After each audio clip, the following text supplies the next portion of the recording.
নিজের পড়া সুন্দর করার জন্য নিজের প্রতিজ্ঞা করতে হবে, তাইলে কিন্তু পড়া সুন্দর হবে। আমরা তো আপনি 40 দিন কি শিখবেন, 30 দিনে কি শিখবেন? মাসকে মাস বছরকে বছর পড়া শিক্ষা পড়া পড়া সুন্দর করতে পারি না, 40 দিনে কি করবেন? একটা প্রাণ পরিবোধ নিয়ে আপনার সামনের জীবনকে চালানোর চেষ্টা করি, এই না? নাকি 40 দিনে 5 বছর 10 বছরের পর শিখে দেবে? এই যে তাজবিদ, বিদ্যার উপরে তো বিশাল ক্লাস, তাজবিদের উপরে অনেক বড় ক্লাস, বছরকে বছর ক্লাস। তো ইনশাআল্লাহ আমরা চেষ্টা করব যে আজকে থেকে আমাদের পড়া সুন্দর করার একটা গোলসেরা তৈরি করে ফেলব। 2 মাস 6 মাস 3 মাস এরকম একটা টাইম নিয়ে আমি আমার পড়াকে সুন্দর করবো। আজকে এই 10 দিন আমি শুধু হরফ পড়বো, হরফটাকে সুন্দর করবো, ওস্তাদদেরকে শোনাবো।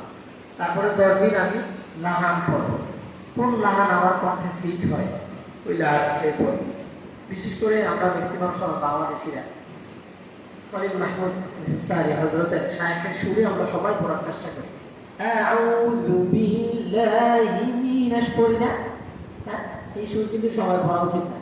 যাদের কণ্ঠে শ্বাস বড় মোটামুটি তারা পড়বে এই সুরটা, যাদের শ্বাস ছোট তারা এই লাহানটা রাখতেও পারবে না। যার কণ্ঠে যেমন, মানে আপনার কণ্ঠে কিন্তু আলাদা একটা সুর আছে, কিন্তু অনেক সুন্দর। চেষ্টা করবেন নিজস্ব সুরে বা মাকামাতের যে মাকামাত গুলি আছে, সেই মাকামাতটা আপনার কাছে ভালো লাগে, এই মাকামাত দিয়ে আপনি তেলাওয়াত করার চেষ্টা করবেন। আগে যেমন আমাদেরকে বলতো, এই বন্ধু তোমায় গানে